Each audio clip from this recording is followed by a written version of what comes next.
Hi, I'm Ariel. You're watching She Wants the Diction, and today I'm going to be giving you guys my top 15 nonfiction books of 2020. If you somehow missed my top 3 fiction books of 2020, I will link that up in the cards for you guys, but this list is not going to be in any particular order. There is no ranking. I think they may be in order of date that I read them from least recent to most recent, but other than that, they are not ranked. I just narrowed down all the nonfiction I read this year to 15. I'm going to try to be as clear and concise as possible as I'm running through these. I actually have an outline here, which I may be glancing at to kind of keep me on topic. I'm going to be reading the full title of each one of these books to, I think the subtitles kind of help give you a better idea of what the book is about, since I don't have time to go into super depth, so this video isn't like ridiculously long. But I will link any place on like Instagram, Storygraph, even on YouTube where I reviewed said books, so if you want to go deeper on any one of these, I'm going to have all of those resources linked in the description. So let's just go ahead and get started. I'm not going to fuck around and waste time in this video. Girls and Sex, Navigating the Complicated New Landscape by Peggy Orenstein. I read both of her books. I read Boys and Sex and Girls and Sex, and I thought that Girls and Sex was definitely the better of the two. What I like about these books is that she interviews actual teens and then writes the book based on what she learned from interviewing them about, topics such as hookup culture. I like the way that she writes and speaks about the topic, although she tends to be kind of like momish in some of her viewpoints. I like how she talks about that abstinence-only sex education is really insufficient and how that's still not being taken seriously by either the parents or the education system, and it is really detrimentally affecting these girls. I feel like I personally suffered from abstinence-only sex education as well, because I was raised in a fundamentalist Christian household, and that was kind of something that went along with it.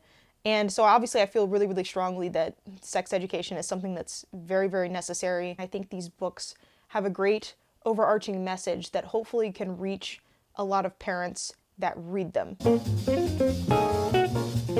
The Body is Not an Apology, The Power of Radical Self-Love by Sonya Renee Taylor. I would recommend not reading this book unless you are in a place where you are ready for it to break you apart, because that's exactly what it did to me, and I was not even ready.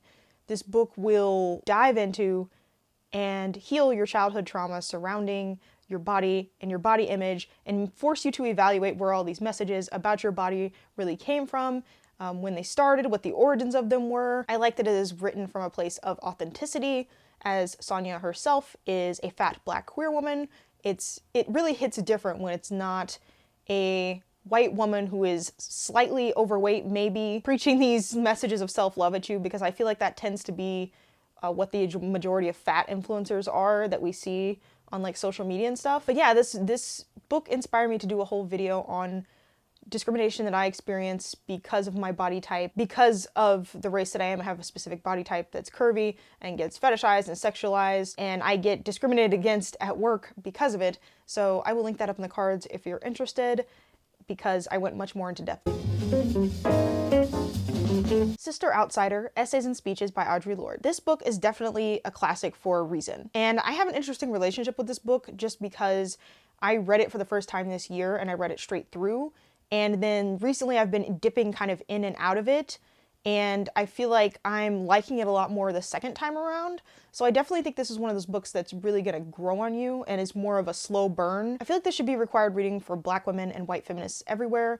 Not that no one outside those groups can read it, but I just think that she specifically speaks to those two groups very directly. And I also think that a lot of her quotes sort of tend to be circulated in like feminist and radical circles, but there's not a lot of context to those quotes. Your silence will not protect you, self-care is an act of self-preservation. Like we all know those sort of popular quotes and phrases of her work that get pulled out and quoted over and over again. But I feel like in order to fully understand those quotes, you need the full picture of what she's saying, and I think this book really provides a context to a lot of those famous ideas. As I said, this is a classic for a reason. Everybody should read this.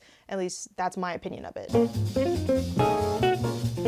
Socialism Seriously, A Brief Guide to Human Liberation by Katch. The reason that I read this is because I did not actually know a whole lot about socialism, and I think this book is a really good general overview / intro to socialism that's really funny, it's accessible, and it's also encouraging. It addressed and debunked a lot of the popular cultural misconceptions and ideas that people have surrounding socialism. And I also liked that it really prompts us to think beyond reformist politics or this idea that any one leader will save us. Like, at the time that I was reading this, I was super invested into Bernie Sanders and like voting for him and getting behind him and his ideas. But in reality, we can't rely on any one person to carry the movement. Like, we need to not get attached to any one celebrity or figure or figurehead or a politician, etc., and keep our eyes fixed on our goals rather than individuals. So I highly recommend this to anyone who is a beginner to socialism like I was. Barracoon, The Story of the Last Black Cargo by Zora Neale Hurston. This is the story of an African man who was bought and sold as a teenager. He came to the United States via slave ship, and Zora Neale Hurston actually came to his home every day over a period of time to interview him, and she recorded everything that he said in his dialect, in his language, the way and the order in which he wanted to tell it. Like, she did not change anything about his story. And so not only is it just a tragic and heartbreaking story, it's very, very sad, but it's also an amazing historical document because she preserved the way that he told his story. And I feel like it just explains in such a visceral way how terrible slavery was. Everyone knows that slavery was bad, but this book is really, really powerful and focuses in on the story of one man's life. Let It Bang, A Young Black Man's Reluctant Odyssey into Guns by R.J. Young. This author's voice and sense of humor really reminded me a lot of Aziz Ansari, and so if you like his comedy, I think you will definitely be a fan of this. And I'm just going to read what I wrote in my review. RJ is a young, college-educated black man living in Oklahoma, married to a white woman whose family is very conservative. In an attempt to get to know his father-in-law and gain a better understanding of gun culture, he buys a Glock and learns how to shoot it over the course of the book. As someone who knows next to nothing about guns, other than the fact that they're dangerous weapons meant to kill people, and has little to no interest in them, I found RJ's fish-out-of-water exploration both insightful and intriguing. In a lot of instances, his perceptions mirrored mine almost exactly, and it was a comfort to know I'm not the only black person who's fearful and avoidant of guns. As RJ so insightfully puts it, guns symbolize something entirely different to white Americans than they do to black Americans. Protection versus death. And hopefully that will intrigue you enough to want to read this book. Talking Back, Talking Black, Truths About America's Lingua Franca by John McWhorter. This is a book by a linguist that talks about how AAVE, or African American Vernacular English, is actually a legitimate form of speech and has many other parallels in many, many other languages. And he also explains how AAVE is a dialect, an accent, and a vernacular, and some black people may use 1, 2, 3, a variety. Not everybody has to use all of them all the time. And I just thought this book was great because I feel like people are constantly trying to delegitimize speaking in AAVE, and they tell you that if you do speak in it, you're not intelligent. There are all these cultural misconceptions and misunderstandings around it, and so this book just really fucking validates black vernacular, and I love it for that. I may not agree with any of John McWhorter's political views, but his exploration of language in this was excellent. How Not to Get Shot, and Other Advice from White People by D.L. Hughley and Doug Moe. This is an absolutely fantastic work of satire that is exactly what it sounds like. It is a guidebook for black people on how not to get shot by the police, and I absolutely loved it. I thought it was hilarious, as well as informative. It exposes the hypocrisy of a lot of the rhetoric surrounding the murders of black people by police, and it does so in a way that's both humorous and woke. If you like random acts of flyness, this is a show on HBO, I think you will really, really enjoy the tone of this. I feel like this book really injects some much needed levity and humor into all of the very, very serious things that are happening around us. And I feel like it really, really highlights the absurdity of what is happening with black people being killed and brutally murdered, and just all this overwhelming, very tragic stuff. And I would best describe this book as laughing through the tears. The End of Policing by Alex S. Vitale. If you still don't understand the calls for abolishing and defunding the police, then you need to read this book because it explains the racist origins of policing.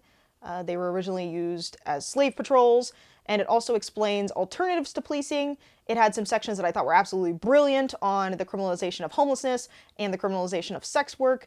And so just overall, if you don't understand how we could abolish the police, get rid of the police, not have police in our society, you need to read this, because I feel like a lot of people are confused on that question. And I personally was confused as well. And that's why I read this book. And so now I'm educated on it. When I posted that we need to abolish the police, I got a lot of questions from my friends being like, well, how could we do that? And this is a resource that I linked many of my friends to. And so I would recommend it as well if you have questions. I feel like a lot of liberals have this idea that we can just reform the criminal justice system and reform policing rather than totally abolishing it. And this book really explains why that's not possible and abolishing the police is the right move. So if you're one of those people that are still convinced that the system can be fixed, I highly encourage you to read this book. Salvation, Black People in Love by Bell Hooks. This is the final book in Bell Hooks' Love trilogy.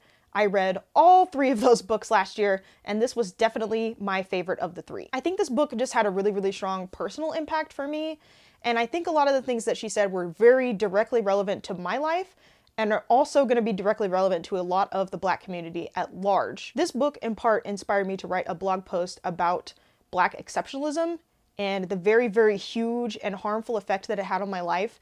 And I feel like, once again, this is one of those books that gave me perspective on my life and really put a lot of the things that happened to me in my childhood into perspective, and finally like pieces were clicking together and I was understanding things that I could never see before. So if you are Black and are really looking to explore your past, I would highly recommend this book. White Negroes, When Cornrows Were in Vogue and Other Thoughts on Cultural Appropriation by Lauren Michelle Jackson. This book, because it is written by an author that is slightly older than me, really made me aware of a lot of instances of cultural appropriation that I previously had no idea about because they were kind of before my time. And in this book, she basically makes the case that almost everything Black is appropriated and that Black culture has kind of entered the mainstream and become misunderstood as popular culture. Like a lot of terms from AAVE, such as bae, lit, woke, all of these things have kind of been, they're kind of considered like internet slang or like just millennial slang, or like they've just become associated with popular culture instead of where they actually come from, which a lot of times is AAVE, their Black vernacular. But a lot of white people use them very freely, and a lot of Black ideas, Black artistry, different things are stolen and then reappropriated by people who are non-Black and then used to make a profit, and then the original creators or the originators of this idea are never given credit, they're never given the compensation, pretty much anything. Like our ideas are just stolen and we're just exploited, and Blackness is profitable everywhere but on Black people, which is really sad. Like all the time on the Explore page on Instagram, I will see these videos of these young white teens mouthing things that Black people have said using AAVE. Obviously it's not coming straight out of their mouth, but it's like sort of a ventriloquism, is the argument that she kind of makes. And it's this new form of digital blackface that is just absolutely repulsive to me. Like I don't think it's cool, I don't think it's cute, and just everything Black and creative is stolen and ripped from us and reappropriated and taken out of context. And so this book really dives deep on that and makes you think about that. Twisted, The Tangled History of Black Hair Culture by Emma DeBerry. This book is really great because I think that Black women, myself included, have a lot of feelings surrounding our hair and are given a lot of different messages culturally from family members, people around us, people at school about our hair. And I feel like a lot of times we can have a lot of like trauma and baggage surrounding that, you know, whether that was because of people like touching our hair without our permission, petting our hair, or maybe we didn't have someone when we were younger to teach us how to do our hair correctly, or just felt that our hair was not good enough, or it was not good hair, or it was not up to standards. Like I feel like honestly, like there is just a lot attached to our hair. And this book really explores Black hair culture very deeply. It explores Black hair care, and what this book really inspired me to do was to stop thinking of my hair as this burden. Like, I have even complained to you guys on camera about what a pain in the ass my hair is, how long it takes to do, how difficult it is to style, all these things. Like, my entire life I felt like taking care of my hair was just a pain in my fucking ass. Like, it's time consuming, it's hard, it requires these special products, special brushes, blow dryer, all this stuff. And this book really explained that back in Africa, you would have had like communal hair care. You would have had people braiding each other's hair. And this was seen as a time of bonding.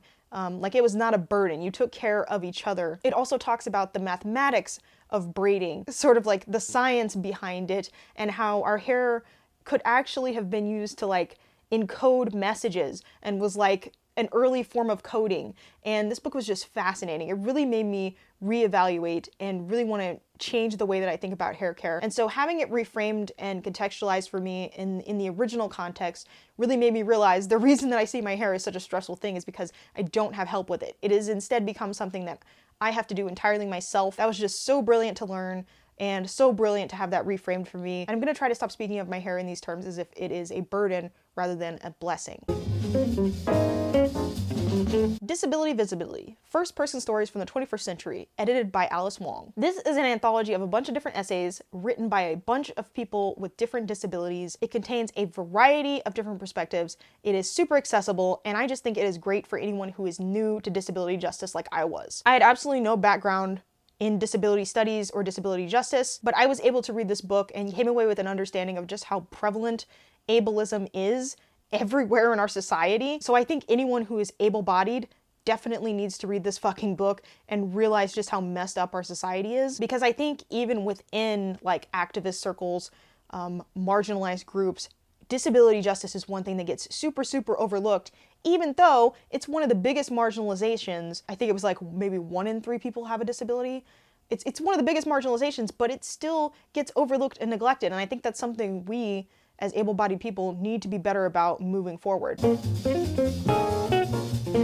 Dark Fantastic, Race and the Imagination from the Hunger Games to Harry Potter by Ebony Elizabeth Thomas. I'm going to read from the summary for this one.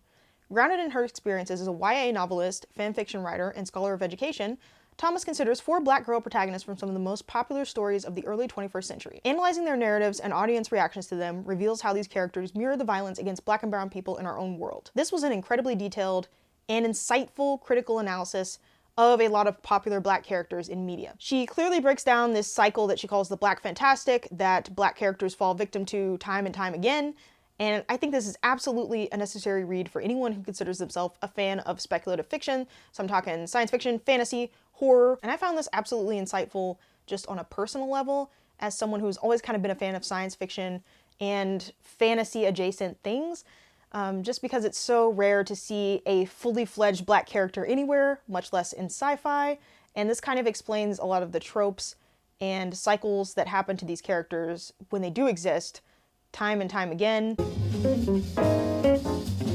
Ace, What Asexuality Reveals About Desire, Society, and the Meaning of Sex by Angela Chen. This is an Own Voices work by an ace author, and because I am not ace myself, I feel like this really illuminated for me just how much of sexuality is compulsory, especially in relationships, how prevalent sexuality and sexual scripts are in our society, and also how allosexual is just the assumed default, which if you don't know what allosexual is, it's just basically people who experience sexual attraction. It personally challenged me and really expanded my views on a marginalization that, as I said, I don't share. I like that she emphasizes that binaries, whether this is a gender binary, sexual, or otherwise, they really, really harm everyone. I really hate how so many things are made into a binary of black or white, Democrat or Republican. People always want you to like check one box or the other. And I just feel like binaries can be really, really destructive and make you feel like you have to pick a side in a lot of cases when it should just be a spectrum. Like we should all be allowed to exist in the gray areas. And so I really, really liked that about this book. So those were my top nonfiction reads for last year. Let me know what your guys' favorites were down in the comments. Thank you so much for watching, and I will see you guys in my next video. Peace.